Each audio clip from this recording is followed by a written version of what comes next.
Bonsoir. Bonsoir. Bienvenue au Centre de l'Universalité pour une autre rencontre avec Daniel Kemp. Le titre de la rencontre de ce soir, c'est Évoluer malgré les peurs. Fait qu'on va voir les différentes peurs et si l'homme peut évoluer. J'ai l'impression même des fois que ça peut être un booster pour évoluer la peur. Ça dépend dans quel sens qu'on l'entend. Euh, je vais vous faire les petites annonces ici qui sont à faire. Bon, comme toute conférence, la première partie, si vous achetez le billet de la semaine prochaine, vous avez la première cassette gratuitement. La prochaine conférence de Daniel va avoir lieu vendredi prochain et aura pour titre Les mécanismes du stress. Faut rappeler aussi que mercredi prochain, il va y avoir un mini-séminaire sur l'organisation donnée par Daniel. Ce mini-séminaire est gratuit pour les personnes intéressées et il débute à 19h30. Les personnes qui veulent y participer doivent réserver à l'avance, pour cela, voir Mario ici au comptoir, ou Pierre, je pense, à soir. Bon, la plupart des gens connaissent Daniel. Je pense que c'est ici depuis le début du centre et les conférences qui nous donnent, je pense, pas à pas, chaque semaine, amènent l'homme à rentrer dans l'action de son savoir. Et à soir, on va continuer dans le même sens. Sans plus tarder, on va accueillir Daniel Kemp. Bonsoir, Daniel. J'ai vieilli en une semaine, Ok. mais de là à me mettre à coussin.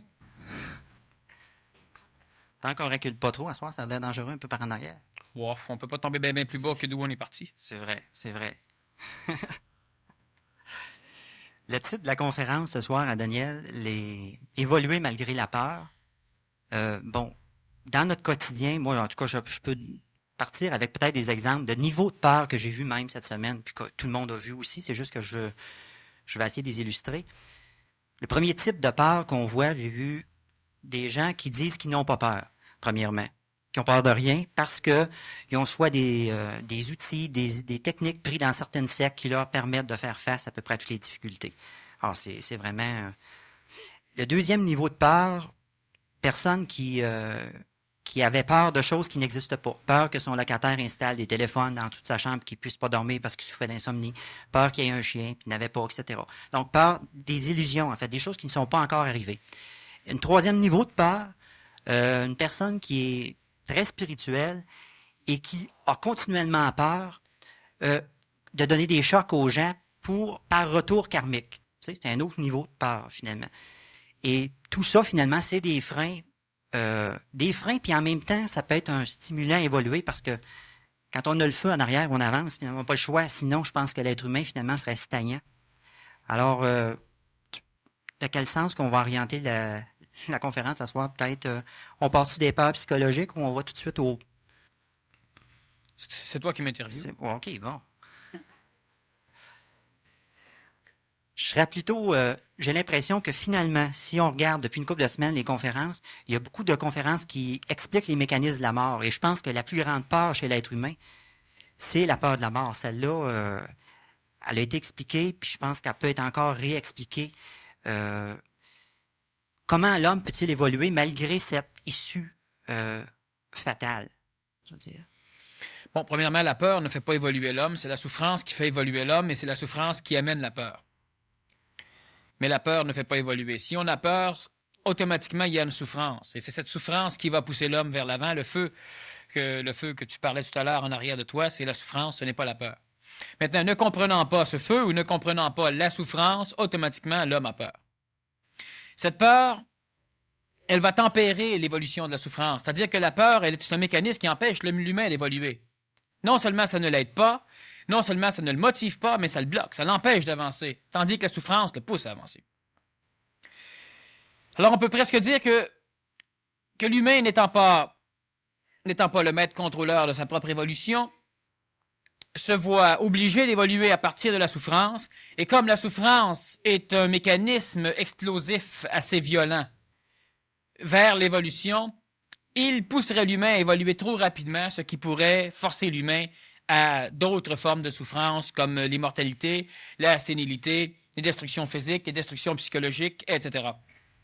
Pour empêcher l'humain de trop avancer rapidement sous la poussée de la souffrance, alors l'humain a peur. La peur oblige automatiquement l'humain à s'accrocher, tandis que la souffrance l'oblige à décrocher. Alors la peur, c'est un frein, la souffrance, c'est un moteur pour permettre l'évolution. Évoluer malgré la peur, cela voudrait dire évoluer malgré les mécanismes inhérents à notre psychologie qui nous obligent à s'accrocher. On a peur parce qu'on ne sait pas. Et on ne sait pas parce qu'on ne connaît pas.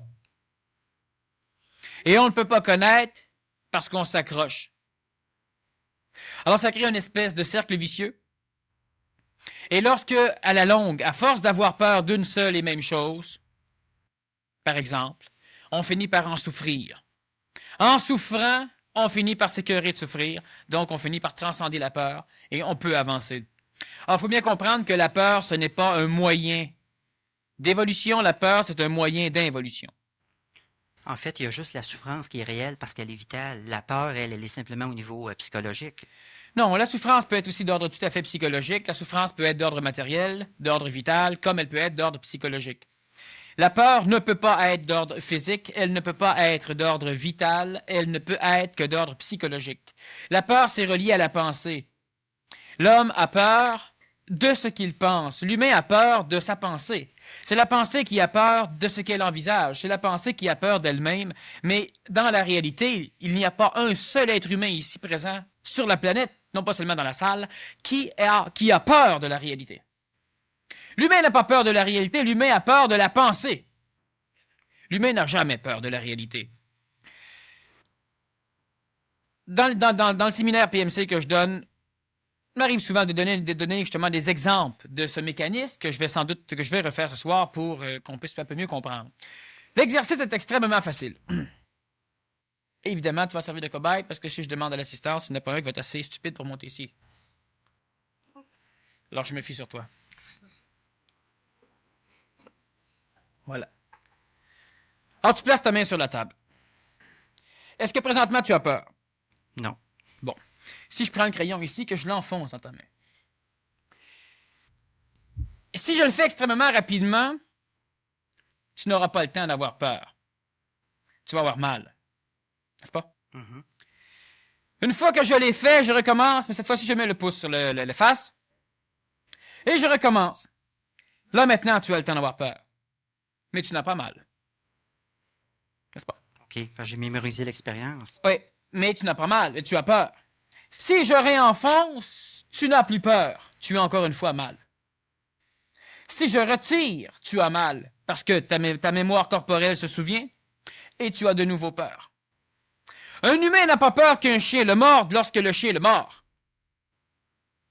Un humain a peur de se faire mordre par un chien lorsque le chien ne le mord pas. Lorsqu'on a un accident d'auto et qu'on est catapulté à l'extérieur parce qu'on n'a pas attaché sa ceinture, on n'a pas peur d'avoir un accident. On a un accident. Avant d'avoir l'accident, on peut avoir peur de l'accident, mais on n'a pas d'accident. Dans le cours PMC, par exemple, lorsque l'on va faire de l'équitation, il y a des personnes qui ont peur. Ils ont peur de monter sur le cheval, mais ils n'ont pas peur de monter une fois qu'ils sont dessus. Ils ont peur de monter alors qu'ils ne sont pas dessus. Une fois qu'ils sont dessus, ils ont peur de tomber. Mais ils n'ont pas peur de tomber une fois qu'ils sont à terre. Là, ils ont tombé. Là, ils n'ont plus peur, ils ont tombé. Ils ont peut-être mal, mais ils n'ont plus peur. C'est drôle, mais c'est un fait. On n'a jamais peur de la réalité. La personne qui est sur le cheval, elle a peur de tomber, mais elle ne tombe pas. Mais elle a peur de tomber. Si elle tombe, mais elle n'a plus peur de tomber, elle tombe. Après tomber, elle peut ne pas aimer le cheval, ou ne pas aimer l'équitation, ou ne pas s'aimer elle, mais elle n'a plus peur de tomber, elle est à terre.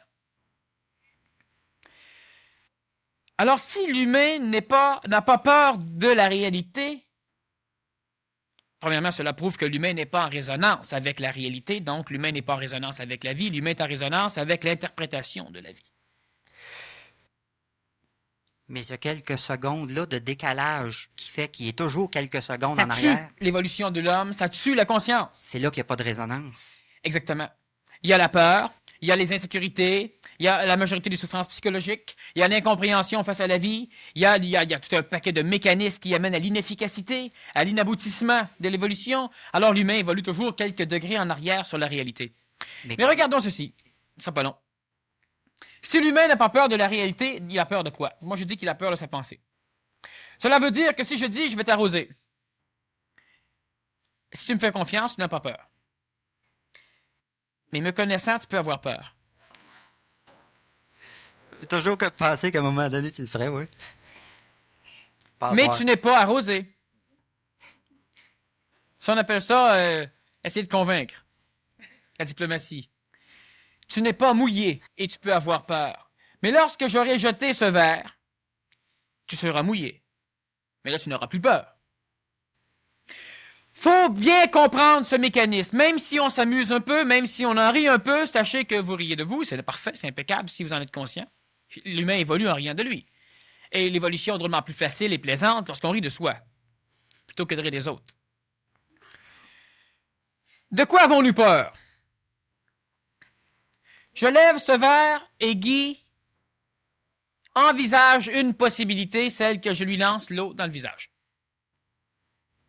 Alors, automatiquement, il aura peur de cette pensée. Pas du fait. Il ne peut pas me dire, non, j'ai peur du fait que tu peux me lancer l'eau. Parce que le fait que je peux lui lancer l'eau n'est pas exactement le fait que je lui lance l'eau. C'est pas pareil. Vous pouvez avoir un accident, mais c'est pas pareil comme de dire vous avez un accident. Très différent. Vous pouvez être malade, n'est pas pareil comme de dire vous êtes malade. Alors automatiquement, Guy a peur de l'idée. La personne qui est sur une autoroute glacée l'hiver et qui, à un moment donné, voit son automobile déraper, elle a peur. Si elle a peur, non seulement elle ne pourra pas être 100% efficace, elle peut être efficace pareil au prorata de sa peur. La personne qui voit son auto déraper, si elle a peur d'avoir un accident, mais elle n'a pas d'accident. Elle n'a pas peur de déraper, elle dérape. Avant de déraper, lorsqu'elle a vu la glace, elle avait peur de déraper, mais elle ne dérapait pas. Lorsqu'elle a commencé à déraper, elle n'avait plus peur de déraper, elle avait peur d'avoir un accident ou de sortir de la route. Mais elle était sur la route. Lorsqu'elle emboutit un autre automobile, elle n'a plus peur d'avoir l'accident. Elle a peur d'être blessée. Lorsqu'elle voit qu'elle n'est pas blessée, ou lorsqu'elle voit qu'elle est blessée, elle n'a plus peur d'être blessée. Elle souffre, d'accord, mais elle n'a plus peur. Si elle sort du chemin, elle n'a plus peur de sortir du chemin, elle est sortie du chemin. Ceux qui ont peur de se faire arrêter par la police, lorsqu'ils roulent un peu vite, lorsque vous vous faites arrêter, ben vous n'avez plus peur. Non, il vous a arrêté. Vous n'avez plus peur. C'est un beau maudit. Vous avez peur qu'il vous en demande trop, qu'il vous mette une grosse contravention, ou de perdre votre permis, mais vous n'avez plus peur de vous faire arrêter. Ceux qui ont perdu leur permis n'ont plus peur de le perdre. Alors l'humain n'a jamais peur de la réalité, il a toujours peur de ce qu'il envisage comme possibilité. Alors j'envisage le fait, ou plutôt Guy, c'est préférable, envisage le fait que je peux lui lancer de l'eau au visage, et il peut avoir peur, mais il n'a pas peur de la réalité. La réalité est que je tiens le verre. Alors l'humain normal va dire, oui, mais tu peux quand même lui lancer. Oui, mais ce n'est pas une raison pour en avoir peur. Chaque fois que vous avez peur de quelque chose, lorsque la chose survient, vous n'en avez plus peur. Vous l'endurez, vous la souffrez, vous en bénéficiez, mais vous n'en avez plus peur. Alors, à quoi servait cette peur? Elle ne servait à rien.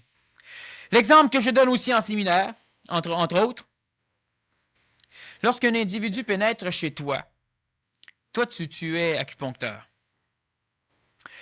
Alors l'individu pénètre et il dit, tu as guéri ma femme je l'aimais bien malade, maintenant qu'elle est guérie, elle est toujours sortie. Alors je suis venu pour te tuer. Alors tu sors tes aiguilles, lui il sort son revolver. Tu sors tes aiguilles, lui il pointe le revolver. Non, il ne sort pas son revolver. Et il te dit, je vais te tuer. Est-ce que tu vois une intelligence? Est-ce que tu vois l'intelligence d'avoir peur? Je ne te demande pas si tu aurais peur. Est-ce que je te demande si tu vois, toi, l'intelligence d'avoir peur? Non. L'homme ancien va dire, eh bien, il peut me tuer. C'est normal, j'ai peur. Oui, c'est normal. Insignifiant. Inutile. Aberrant. Et normal. C'est pas parce que c'est normal que c'est intelligent. On pollue l'air et c'est normal. Quand vous prenez vos automobiles, ben vous polluez, c'est normal. C'est pas intelligent pour autant. Vous n'avez pas le choix? Parfait, mais c'est pas plus intelligent. C'est normal. C'est normal qu'un enfant sur peut-être 20 ou 30 naisse avec des problèmes. C'est normal. Est-ce que c'est intelligent pour autant? Non. Mais c'est normal. C'est normal qu'on ait dans une société des personnes qui se suicident. C'est normal. Est-ce que c'est intelligent? Non, mais c'est normal. Qu'on ait des alcooliques, c'est normal. Est-ce que c'est intelligent parce que c'est normal? Non. Qu'on ait des accidents d'automobile, qu'on ait des personnes qui meurent tous les années en moto, en bicycle ou en auto ou en moto, motoneige, c'est normal. Est-ce que c'est intelligent? Non. Bon. Alors, normal, oui. C'est normal d'avoir peur. C'est pas intelligent, mais c'est normal. Alors, l'individu dit, je vais te tuer, et toi, tu as peur. Vous avez peur de quoi? Vous avez peur qu'il vous tue. Parce que s'il vous tue, vous aurez plus peur. Donc, vous avez encore une fois peur d'une chose qui est irréelle. Vous avez peur d'une probabilité. Et cette probabilité, elle naît dans votre tête, donc dans votre pensée. Vous envisagez le fait. Et la personne va dire, ben non, je l'envisage pas, c'est évident, il a dit qu'il était pour me tuer. Oui. Et les deux policiers qui l'ont vu rentrer chez vous rentrent juste au moment où il vient pour tirer, et la porte lui frappant dans le dos, ben il revole, puis il vous tue pas.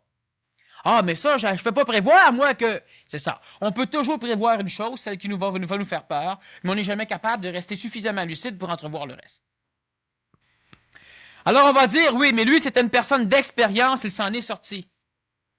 À cause de l'expérience, ou bien parce que l'expérience le rassurait, donc l'empêchait d'avoir suffisamment peur, le laissant suffisamment efficace. L'expérience, dans un phénomène comme ça, la personne, par exemple, elle est garde du corps. Elle est policier, elle est militaire, ou elle est carrément un tueur elle-même. C'est une expérience comme une autre. C'est l'expérience qui se passe présentement ne lui est jamais arrivée. Elle n'a jamais nécessairement été dans la même maison, avec le même bonhomme, le même revolver, les mêmes conditions, dans le même état psychologique, le même état physique, etc. Sauf que si son expérience la rassure, elle aura moins peur. Ayant moins peur ou n'ayant plus peur, elle pourra être efficace. Étant efficace, elle va voir tout l'environnement, tout ce qui est possible autour. Et là, elle va se permettre d'envisager d'autres possibilités. Et elle va essayer d'agir en fonction de la possibilité la plus efficace. Si ça ne marche pas, puis qu'elle a-tu pareil, ben oui, mais elle va mourir sans peur. Puis celui qui a peur va mourir avec la peur. Ça va changer quoi? Il y en a un qui aura eu peur, qui aura eu 80% de chances de se faire tuer. L'autre, il n'aura pas eu peur, il aura eu 20% des chances de se faire tuer. Alors, autant pas avoir peur. Ça permet l'efficacité. L'humain a peur de sa pensée. Pensez à ça sans avoir peur. Pensez simplement à toutes les peurs qui vous hantent ou les peurs que vous avez. Quand je parle de peur, vous êtes chez vous, vous attendez quelqu'un, vous êtes inquiet. Voilà. Êtes-vous au courant de ce qui se passe? Non. Mais il peut se passer ceci, vous envisagez des choses et ça vous inquiète. Votre pensée vous inquiète. Parce que si vous dormez, vous n'avez pas peur. Si vous avez oublié que la personne doit venir, vous n'avez pas peur. Mais si vous y pensez que vous envisagez des probabilités d'événements, alors automatiquement vous avez peur. Avez-vous peur de la réalité? Non, vous n'avez pas peur parce qu'il n'est pas là. Vous avez peur parce que vous envisagez des raisons pourquoi la personne n'est pas là. Alors, il faut bien comprendre que l'humain, que l'homme ancien, la femme ancienne et l'enfant ancien ont peur de leur pensée. Si vous êtes capable de penser différemment, vous n'aurez plus peur. Il est beaucoup plus facile de cesser de penser que de penser différemment. Alors, on a donc inventé des techniques pour amener à l'humain des possibilités de cesser, de brimer sa peur, en ne pensant plus. Le problème, c'est que lorsque le gars se rentre avec un revolver chez vous, que tu arrêtes de penser, tu ne vivras pas longtemps. Il faut que tu continues à penser. Il faut que tu restes un être vivant, mais sans connaître la peur. Le contrôle de la peur, c'est justement cette façon d'arriver à restructurer sa pensée pour penser d'une façon non épeurante. Ça, c'est le courage. C'est le contrôle de la peur. Et l'homme nouveau ne connaît pas le courage. Il ne connaît pas la peur. Celui qui connaît le courage doit connaître la peur parce que le courage, c'est justement le fait de contrôler la peur. S'il ne connaît pas la peur, présentement, tu es assis à côté de moi. Est-ce que tu es courageux d'être assis là? Non. Parce que tu n'as pas peur. Voilà. Et ça, c'est bien mieux. C'est mauditement mieux que si tu aurais peur et qu'en plus, il faudrait du contrôle. Là, tu serais courageux. Mais ce serait niaiseux. Le courage peut permettre à un être humain de foncer. Je ne parle pas des personnes de l'Antiquité. Il n'y a pas le choix d'être courageux, étant donné qu'il n'y avait rien d'autre pour leur permettre de comprendre. Il fallait que tu sois courageux. Alors moi, je t'insultais, il fallait qu'on se provoque en duel, il fallait que tu défendes ton honneur, tandis qu'aujourd'hui, on est passé là-dessus. Bon, on peut poursuivre, mais enfin, on ne le fait plus beaucoup. L'honneur est parti avec d'autres choses. Alors, ce qui fait que la peur, aujourd'hui, elle ne sert plus. L'être humain souffre, toujours. Mais l'être humain a maintenant l'intelligence suffisamment énergisée, suffisamment vibratoire pour lui permettre de comprendre des choses. Aujourd'hui, comparez-vous pas avec hier.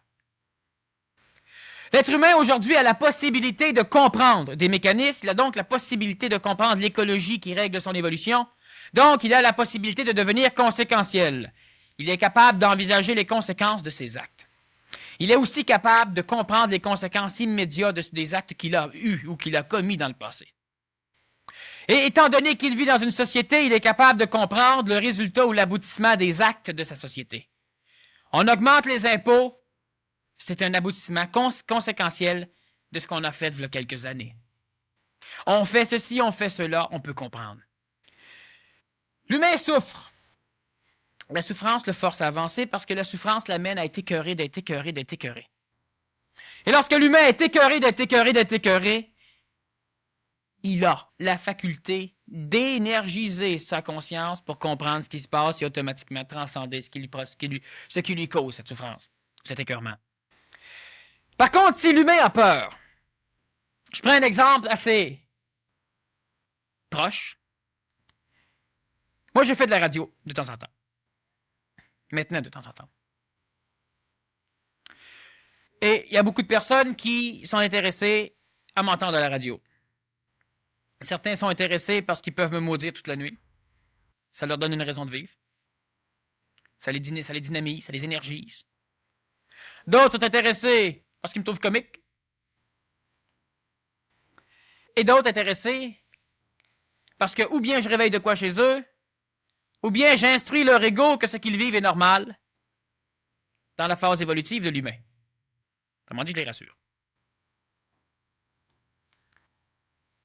Mais la majorité de ces personnes sont extrêmement intéressées à venir me voir en personne. Mais ils ne viennent pas. Lors des mini-séminaires, je demandais des fois aux personnes qui étaient dans le mini-séminaire « Pourquoi vous êtes venus ce soir? » Et souvent on me répondait « Parce que j'avais hâte de vous connaître. » Alors moi, je leur demande « Ça fait combien de temps vous m'écoutez à la radio? » Ça fait 6 mois. Et vous aviez hâte de me connaître. Avez-vous hâte d'évoluer? Avez-vous hâte de cesser de souffrir? Ah ben oui! Ouais, si vous avez aussi hâte que vous aviez hâte de me connaître, d'ici quelques années, 20 ans, 30 ans, 40 ans, vous allez cesser de souffrir. Parce que quand on a hâte de rencontrer quelqu'un et que l'on sait que la personne, elle est à chaque semaine dans un endroit particulier en public et qu'on ne va pas la rencontrer et qu'on dit qu'on a hâte et qu'on prend 6 mois, ça en fait des semaines. Presque 25 semaines. Ben, on a hâte. Mais on a une drôle de hâte. Alors, est-ce que les personnes avaient hâte? Je crois que oui. Est-ce que leur évolution ou leur amélioration est un passe-temps? Pour plusieurs, oui. Pour plusieurs d'entre vous, évoluer, c'est un passe-temps. On évolue quand on a le temps. Le reste du temps, ben, faut bien vivre.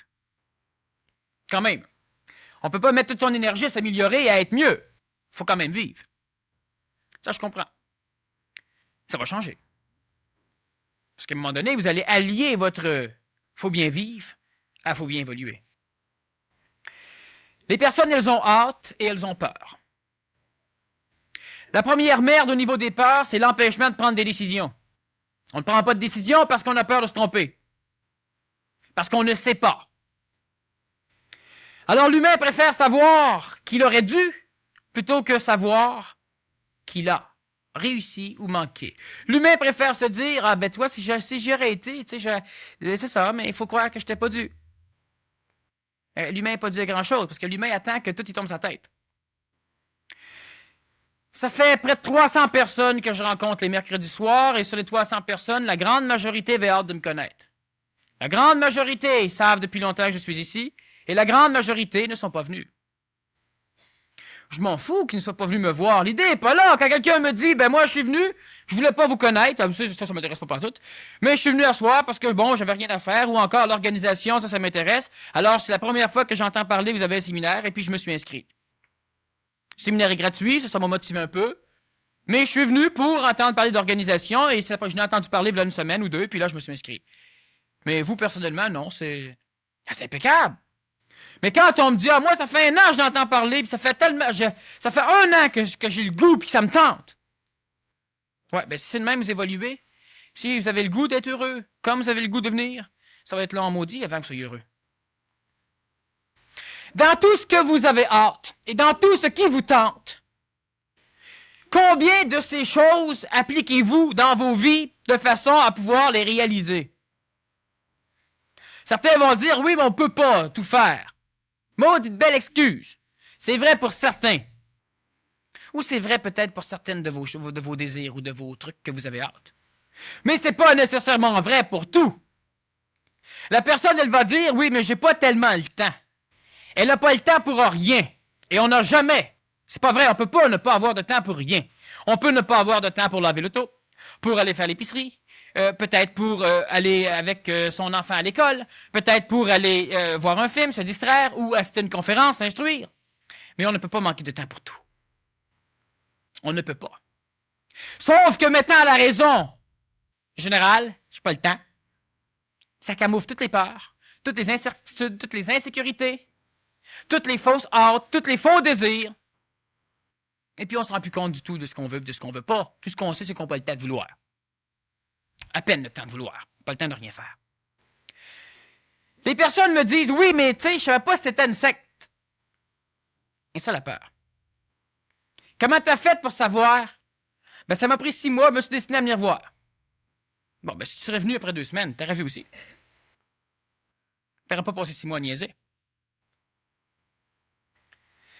Je savais pas comment c'était, je savais pas quel genre de monde qu'il y avait, je savais pas. Et vous allez savoir comment? En entendant les autres. On se fie pas, puis on ne doit pas se fier à personne. Évoluer malgré la peur, cela veut dire évoluer en comprenant l'intelligence de l'amélioration, en comprenant l'intelligence de l'évolution.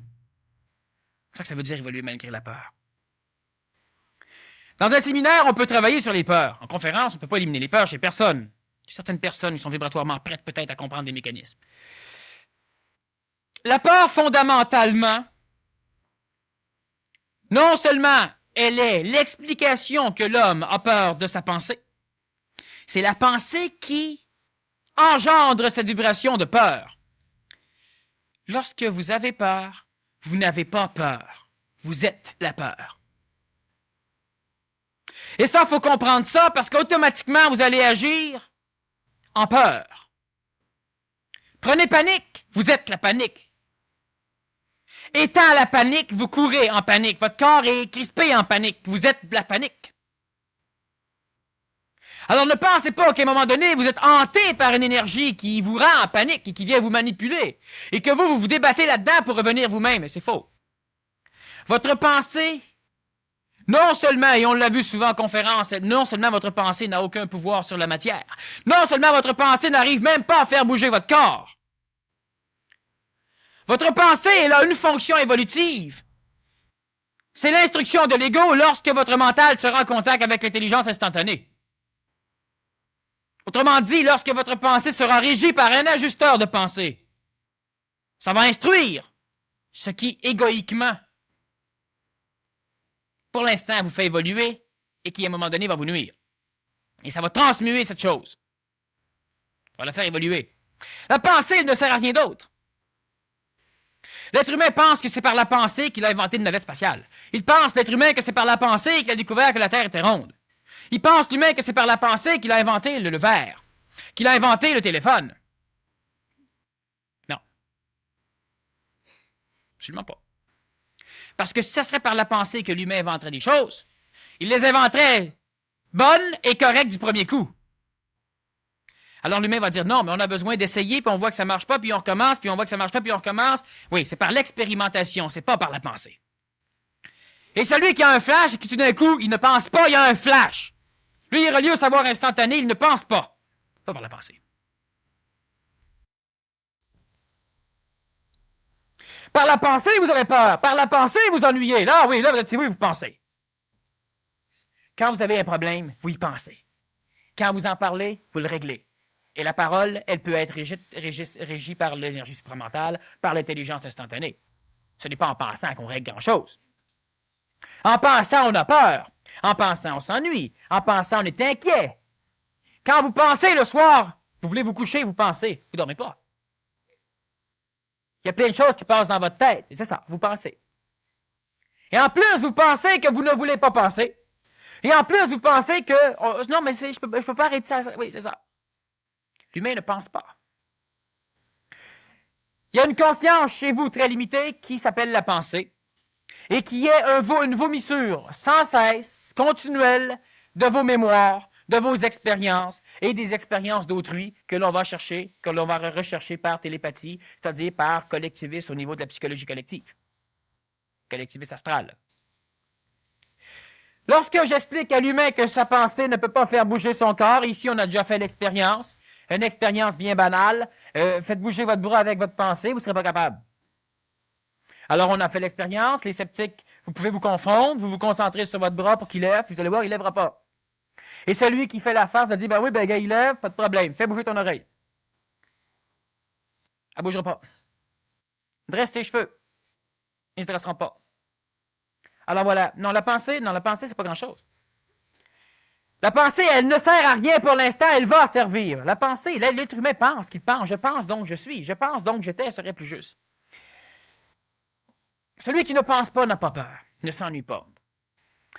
Celui qui a la faculté de pouvoir juste logiférer, mettre logique son expérience, il va être capable d'en prendre conscience par sa pensée, parce que la logifération de son expérience, c'est-à-dire que les petites choses qu'il a accumulées, qu'il a vécues, lorsqu'une énergie chez lui qui s'appelle l'intellect, ou qui est le mental naissant, qui n'a rien à voir avec la pensée, va commencer à placer cela dans l'ordre, le mental va être capable d'instruire la pensée.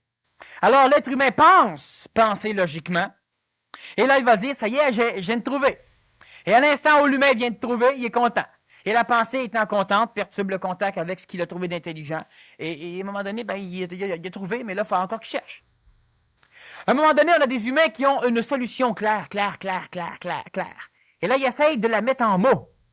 Ils n'essayent pas d'y penser parce qu'ils vont la perdre. Ils sont là, puis dérangez-les pas. Ils ne pensent pas. Ils ont un vide, un vacuum de pensée. Mais par contre, ils restent conscients.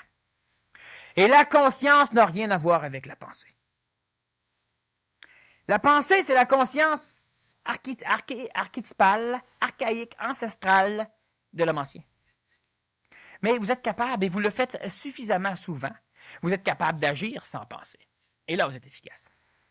Lorsque l'humain pense, qu'est-ce qu'il fait? Il compare. Parce que la pensée, c'est un mécanisme comparatif. L'humain qui n'a pas de mémoire ne pense pas. L'humain qui a des mémoires pense. Alors automatiquement, sa pensée sera régie par son expérience. Vous êtes venu au monde dans une tribu de nudistes et vous avez toujours vécu nu. Alors jamais vous allez penser à la nudité. Jamais vous allez voir des êtres humains nus. Ça n'a pas de sens. La journée que vous allez en voir habillés, là, vous allez pouvoir comparer. Là, vous allez penser que ceux qui sont habillés sont caves. Et si on vous éduque dans un monde habillé, ben là, évidemment, ça peut être l'inverse. Ou bien vous les trouvez caves, ou bien vous regrettez, un ou l'autre. Mais là, on peut penser, on peut comparer. Lorsque l'humain compare, alors automatiquement, il pense à deux mécanismes en même temps. On ne peut pas comparer une chose à elle-même. Je compare le verre d'eau à l'autre verre d'eau et je dis ils sont pareils. Mais je ne peux pas comparer ce verre à lui. Il est comme lui. Ouais, ben ça vaut pas la peine de le dire, hein? Il n'est pas plus grand qu'il est. Ouais, ça, je comprends. Il y a autant d'eau qu'il y en a.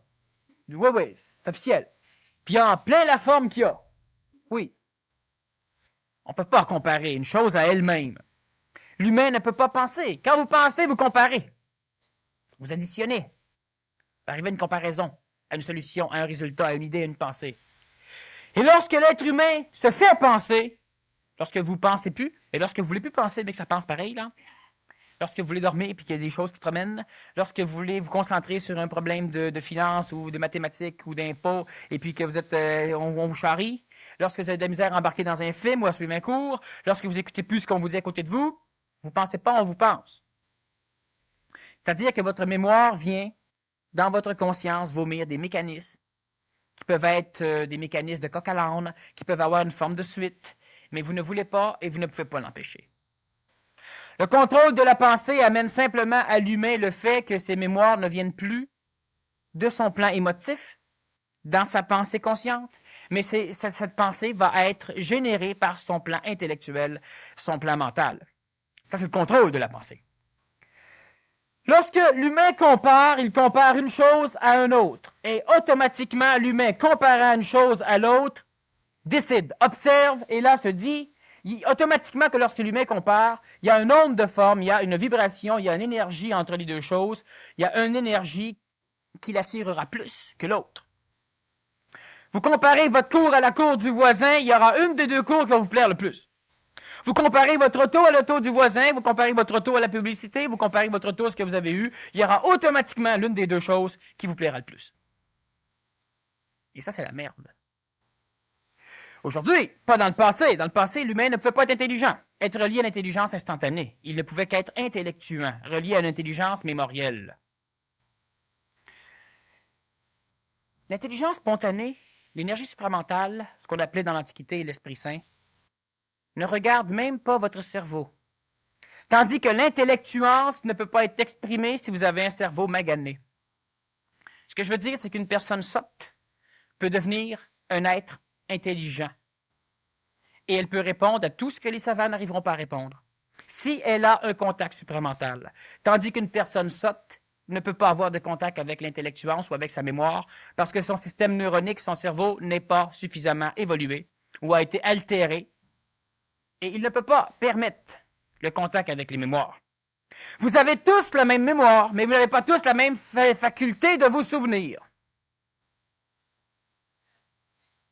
Et c'est ça qui détermine le critère d'intelligence, ce que moi j'appelle l'intellectuance dans nos sociétés, votre faculté de vous souvenir.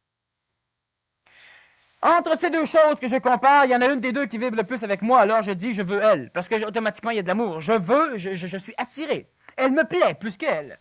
Alors je regarde un coucher de soleil pour la première fois et je m'en fous. J'en regarde un deuxième et là je peux comparer, je peux dire ah, il est plus beau qu'hier. Il me plaît. Et je peux dire tu il est plate à soir. Automatiquement, l'humain désire. Lorsque l'humain compare et lorsque l'humain pense, sa pensée, elle, lui amène automatiquement des désirs. Il n'y a pas un humain sur la planète qui pense et qui ne désire pas. Demandez-moi pas si c'est normal, c'est normal. On n'a pas dit que c'est correct, c'est normal. Fonctionnel, pour l'instant. Lorsque l'humain désire, automatiquement, il désire de deux façons, ce qui va générer la peur dans sa pensée. Vous désirez être grand, vous désirez ne pas être petit. Et ces deux désirs antagonistes dans votre pensée naissent en même temps. L'homme ancien n'a pas le choix. Il veut changer d'auto parce qu'il en veut un autre, puis parce qu'en même temps, il ne veut plus celle-là. C'est logique, c'est non seulement logique, mais c'est un mécanisme énergétique qui transcende la pensée de l'humain sous deux façons. Il les vit les deux. Alors, automatiquement, il y a une friction entre ces deux désirs antagonistes. Je veux vivre parce que je ne veux pas mourir. Automatiquement, l'humain aura peur de la mort. Si vous voulez vivre parce que vous avez une raison intelligente de vivre, vous n'aurez pas peur de la mort. Vous ne voudrez pas vivre. Vous allez vibrer une raison de vivre. L'humain veut vivre parce qu'il ne veut pas mourir. Et automatiquement, l'humain a peur de la mort. Mais si vous avez une raison intelligente de vivre, prenons, si vous avez une raison intelligente d'évoluer, ou si votre raison intelligente de vivre est de vous améliorer, vous ne savez pas où vous allez, vous ne savez pas d'où vous venez, vous ne savez pas pourquoi. Ça n'empêche pas l'évolution. Lorsque, à la fin de vos jours, vous aurez suffisamment amélioré votre condition, peut-être que là, vous allez avoir la réponse. Tandis que la majorité veulent la réponse pour agir. Alors, ils sont poussés dans le dos par la souffrance, qui les force à avancer trop rapidement. Alors, ils s'agrippent à leur tradition et à leur mémoire par la peur. la peur de découvrir du neuf, ce qui les freine. Alors imaginez-vous qu'une évolution où on vous propulse en avant par la souffrance et où vous retenez avec vos doigts sur les murs, ça crée d'autres souffrances. Et ce n'est pas fait pour fonctionner rapidement. Lorsque l'humain compare deux choses, automatiquement il entre en résonance avec l'une des deux, plus qu'avec l'autre, ce qui nécessairement engendre le désir chez lui. Selon la qualité la qualité de la résonance avec la chose comparée, il aura un petit ou un grand désir. Il voudra, ou il voudra un peu, ou ouf. Mais l'humain, son problème, c'est que si on lui dit « tu veux ceci, je t'offre ceci », il va dire « non, je ne veux pas ceci ». Vous voyez, ce n'est pas un jeu de mots. Il veut ceci et il ne veut pas ceci en même temps. La friction entre ces deux mécanismes dans sa même pensée va créer la peur chez lui. Alors l'humain a peur. C'est fondamental, il pense. Par la pensée, il veut être courageux. Le courageux a toujours peur, mais il arrive à faire en sorte que sa peur s'exprime dans ses cellules, créant des maladies, plutôt qu'elle ne s'exprime dans ses gestes, créant l'inefficacité. Évoluer malgré la peur, cela veut simplement dire que vous ne devez pas chercher chez vous ce qui cause la peur. Vous n'avez pas suffisamment de temps à perdre pour essayer de trouver dans son passé, dans sa tête, dans sa génétique, ce qui cause la peur. L'humain a peur. Moi, je n'ai pas expliqué les mécanismes ancestraux ou ce qui, dans votre passé, dans votre jeunesse, ou dans vos potentiels ou vos hypothétiques vies antérieures, crée la peur chez vous. J'ai expliqué le mécanisme qui maintenant crée la peur. Cessez de désirer vivre. Vous n'aurez plus peur de la mort. Sauf que l'humain qui n'a pas de raison intelligente de vivre, lorsqu'il ne désire plus vivre, il dit que la vie n'a plus de valeur. Il se tire une balle dans la tête. Celui qui se suicide, c'est celui qui, en fin de compte, n'est plus assez attiré par la vie, alors il devient attiré par l'autre. La mort. Ce n'est pas comme ça qu'on doit fonctionner. Le suicide est une aberration. L'humain ne se sort de ses problèmes que vivant, pas mort. Si vous ne savez pas lorsque vous vivez, vous ne savez pas plus lorsque vous êtes mort. Alors on ne se libère pas. On souffre, mais on ne le sait plus. Mais c'est les mêmes mécanismes. Lorsque l'humain a une raison intelligente, et une raison intelligente, cela veut dire une raison qui, exponentiellement, une raison qui mathématiquement lui permet d'atteindre un palier de sa conscience qui sera plus élevé, une condition humaine qui lui permettra d'envisager ce qu'il est ou d'envisager sa vie sur une base nouvelle. Et ça, évoluez au moins pour ça. Évoluez pas si vous avez une raison d'évoluer, maudit. Évoluez parce qu'à un moment donné, peut-être vous allez en avoir une. Moi, j'évolue pour rejoindre Dieu. Ouais, mais évoluant, tu vas peut-être découvrir que ton Dieu n'existe pas. Fait que tu vas faire quoi? Tu n'évolueras plus. Moi, j'évolue pour mes enfants. Ma vie, c'est mes enfants. Puis quand tes enfants vont décider que leur vie, c'est la leur, puis que c'est pas toi, mais là, tu évolues pour quoi? Regardez ceci. Les religions ont eu leur importance, les sectes ont encore leur importance, les morales, les philosophies, les lois. Mais on ne doit pas évoluer pour ça. On ne doit pas évoluer pour plaire aux voisins, même si ce voisin s'appelle Dieu. On ne doit pas évoluer pour ne pas faire de mal. Vous vivez. C'est une chose acquise, vous vivez. Plantez-vous dedans la vie. Et même si vous ne savez pas pourquoi vous vivez, servez-vous-en au moins pour vous placer sur un point de vue où peut-être vous aurez la chance de savoir pourquoi. Exemple. Vous êtes dans un champ et vous ne savez pas pourquoi. Il y a une montagne à côté. Et vous ne savez pas pourquoi vous êtes dans le champ, à côté d'une montagne. Alors moi, je vous dis, montez donc la montagne. Mais pourquoi? Dans le champ, tu ne verras pas. Monte la montagne. Mais si en haut, ça ne sert à rien, ça sera comme en bas. Ça ne servira à rien. Mais si en haut, ça sert à quelque chose, mais quand tu seras en haut, au moins tu seras en haut. Et là, tu verras ton champ, tu verras ce qui entoure, et peut-être tu diras, ah ah, je viens de comprendre. Peut-être vous allez redescendre dans votre champ. Maintenant, vous allez savoir. Ou peut-être vous allez descendre de l'autre bord.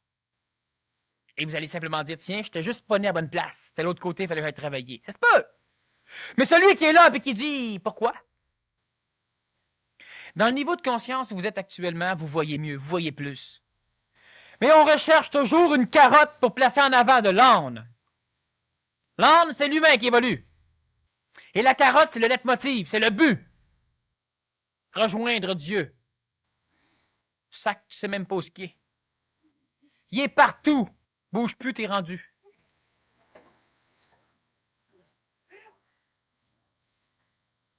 On se place des choses. La vie, c'est utile. Disons dans le langage de l'homme ancien, la vie, c'est important.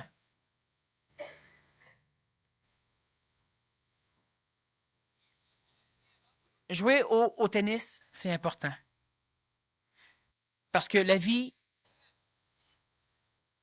elle permet à l'humain de prendre un break. On peut évoluer massivement en jouant au tennis, en jouant avec ses enfants, en se faisant dorer au soleil. Comme on peut périr rapidement en jouant au tennis, en jouant avec ses enfants et en se laissant dorer au soleil. Avez-vous une raison d'être sur le plan planétaire? Avez-vous une raison d'être? Alors moi, je ne vous parlerai pas d'un Dieu. J'ai expérimenté des choses. J'ai expérimenté le savoir. Donc, il y a des choses par lesquelles j'ai instruit mon ego. Je sais. Et le fait que moi je sache ne fait pas que vous sachiez. Mais une chose est évidente. C'est que si vous vous arrangez, évoluer malgré la peur, si vous vous arrangez pour avoir une raison intelligente d'être sa planète, vous êtes dans le chemin. Tous les chemins mènent au chemin qui mène à Rome. Quand ils ont dit tous les chemins menaient à Rome, c'est qu'il y avait un parti pris.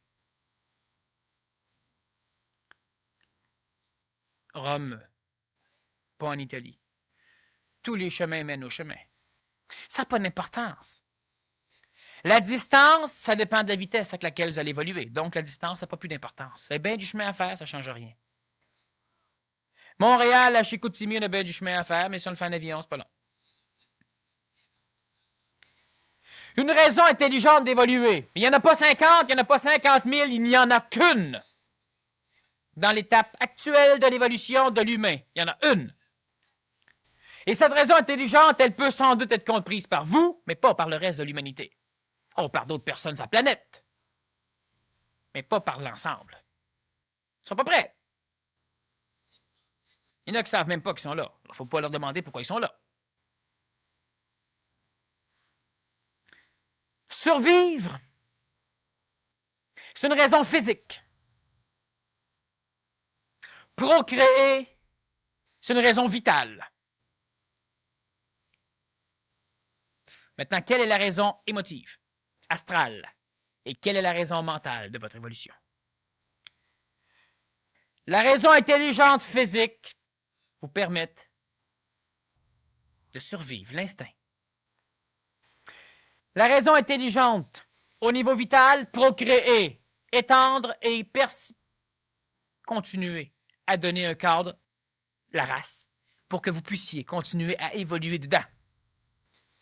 Si votre corps physique meurt pour vous abandonner, votre corps vital ne vous abandonne pas. Il continue dans les enfants, donc dans les descendants. Mais quelle fichue raison spirituelle ou astrale ou émotive pouvons-nous amener à l'humain pour que celui-ci se sente bien sur le plan planétaire. Il y en a-tu ou s'il n'y en a pas? Tout le monde est d'accord. Si on vous pointe un revolver sur le nez, ou si vous êtes perdu quelque part, vous allez vouloir survivre. L'instinct de conservation, il existe. Mais il peut maintenant être omnibulé par des facéties psychologiques. Mais c'est là. La procréation, c'est là. Ça peut ça aussi maintenant être omnibulé par des facéties psychologiques. OK. Quelles raisons émotives pouvons-nous donner à notre ego pour qu'il se sente bien sur la planète? Alors, on va dire servir. L'humain doit servir. C'est cosmiquement vrai. L'humain doit servir, c'est-à-dire que l'humain doit servir lui, c'est-à-dire que l'humain doit se servir. On est dans un mécanisme, on est dans un cadre écologique, et si moi je vous sers, alors automatiquement j'aurai contribué à faire d'une société une société évolutive, et automatiquement je pourrai m'en servir. Ça, c'est l'intelligence du service. On ne donne pas à tous ceux qui vont tout prendre pour tout gaspiller. On donne à tous ceux qui vont pouvoir servir et on va me donner ce qui me manque, on va me donner ce que je vais pouvoir utiliser et ensemble, on va bâtir quelque chose. On se sert les uns les autres parce que tout revient à celui qui donne lorsque c'est donné dans les mains de celui qui devait recevoir, pas celui qui demande, celui qui devait recevoir. Des fois, il demande, mais des fois, celui qui demande ne peut pas recevoir. Servir, d'accord. Les religions ont dit cela, n'ont pas tout à fait compris, mais ils l'ont dit.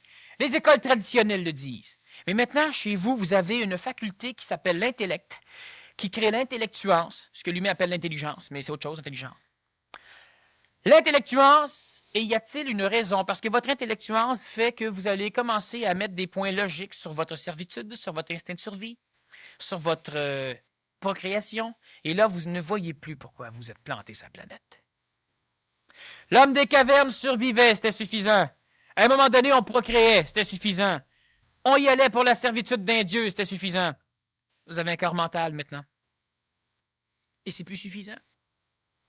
Il y a une autre raison, et si l'énergie mentale essaye de s'approprier la raison astrale, émotive, il ne pourra pas en goûter la saveur, alors il va dire non, je refuse.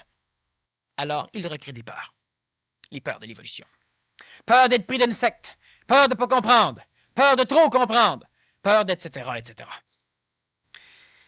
Alors, prenez ceci comme raison, ou prenez-la pas. Mais dites-vous pas, ah oui, ok, ce qu'il vient de dire, c'est correct, mais de toute façon, moi, je sais que...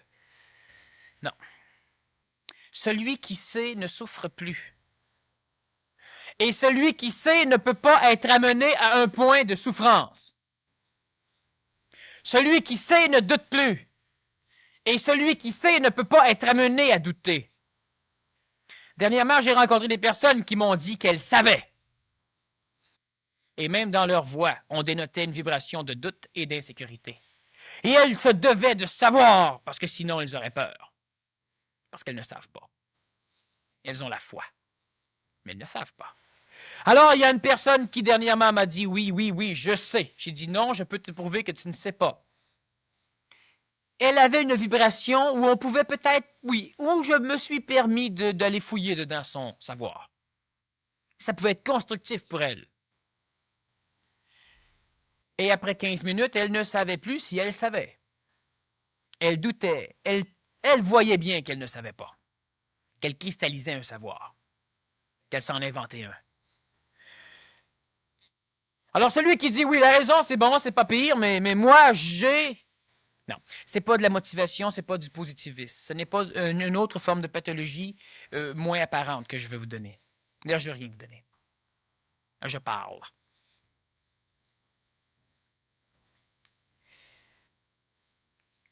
Vous êtes dans un champ? Merveilleux. Il y a une montagne à côté? Parfait. Pourquoi monter dessus? Je ne savais pas. Aucune raison. Pourquoi ne pas monter dessus? Vous ne savez pas non plus. Aucune raison. En restant en bas, allez-vous savoir ce que vous faites là? Peut-être. En montant en haut, allez-vous savoir ce que vous faites là? Peut-être. Qu'est-ce que vous faites? Rien. Mais non. Comment on peut savoir? Personne ne le dit. Même quand je prie, j'ai pas de réponse. C'est drôle de voir comment que les dieux nous parlent toujours par l'intermédiaire des groupes. Depuis que je suis rentré dans tel secte, ah, là, j'ai la réponse. Mais tout seul dans ton trou, Dieu ne te trouvait pas?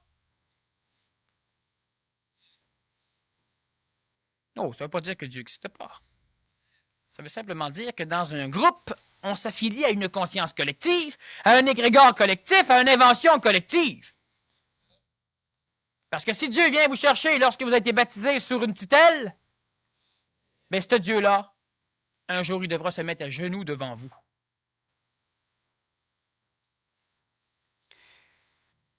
Une raison intelligente d'évoluer. Pas être mieux. C'est pas intelligent. Parce que vous ne savez pas dans quel état vous êtes, étant donné que vous comparez toujours ce que vous avez avec ce que vous n'avez pas, vous ne serez jamais mieux. Ben, vous allez être mieux, mais vous allez toujours être en quête de mieux. C'est pas une raison intelligente. Ça peut être un outil.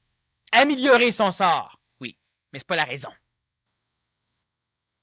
Si je vous dis qu'une raison intelligente de vouloir y vivre sur le plan planétaire, de vouloir s'améliorer ou de vouloir évoluer, plus ça comme vous voulez, ça serait vivez pour comprendre pourquoi vous vivez. Ça, c'est intelligent. Alors, vous allez me dire, oui, mais comment? Non, non, non, non. Continuez de vivre et améliorez votre condition. Améliorez-vous. Autrement dit, continuez à rechercher. C'est ce que l'humain a toujours fait.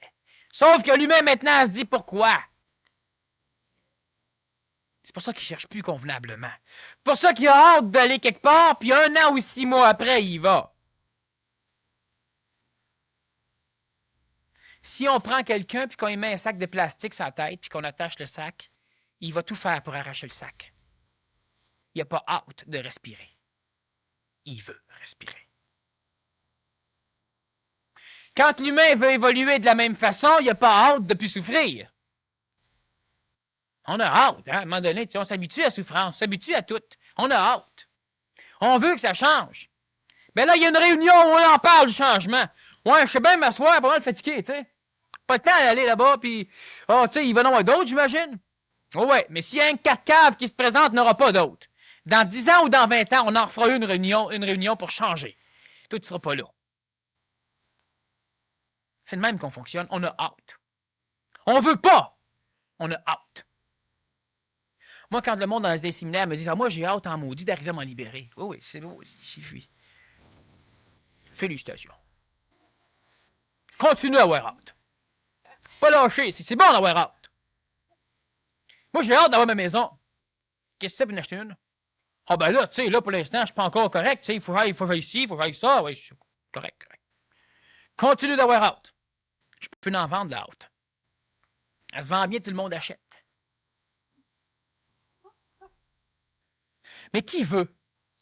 Ça se vend pas du vouloir. Personne veut. Presque personne veut. Faut que tu sois écœuré d'avoir hâte en maudit pour commencer à vouloir. Mais on attend tellement qu'à un moment donné, on est écœuré d'avoir hâte, mais là, on se dit qu'on peut plus.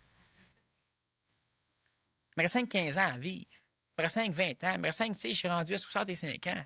Là, ça vaut plus bien la peine. L'évolution, ça peut se faire en 2 jours. Pas quelqu'un qui veut. Puis qui a les outils.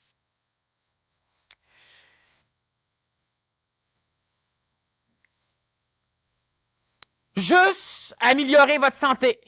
Améliorer votre condition sociale. Améliorer votre société s'il le faut. Juste, c'est pas beaucoup. Améliorer votre condition domestique, à la maison. Votre linge. Juste économiser. Juste vous organiser. Juste améliorer. Au cas qu'en étant mieux, vous auriez une réponse. Si vous n'avez pas de réponse, bien vous êtes mieux.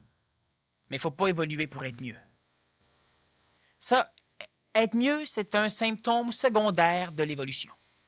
Alors, lorsqu'on évolue pour les symptômes, on n'a pas de réponse. Oui, mais là, je suis télépathe. Comment ça se fait que tu n'as pas de réponse? Tu n'auras pas de réponse. Mais là, je communique avec les morts, puis ce temps-là, me fait fourrer. C'est officiel, ça fourre. Là, maintenant, je suis voyant, je vois l'aura. Quand je me couche, je la vois encore, je peux plus dormir. C'est normal. Tu as des symptômes de l'évolution. J'ai passé 60 ans à apprendre à marcher ses eaux. Merveilleux. Moi, je prends une chaloupe quand je veux traverser. Mais 60 ans, moi, les vivre à d'autres choses. Les symptômes de l'évolution, l'évolution les amène automatiquement. Mais si vous voulez des résultats de suite, c'est les symptômes que vous recherchez. Juste s'améliorer. Puis à un moment donné, on essaie un autre point. On peut peut-être voir. On peut peut-être savoir.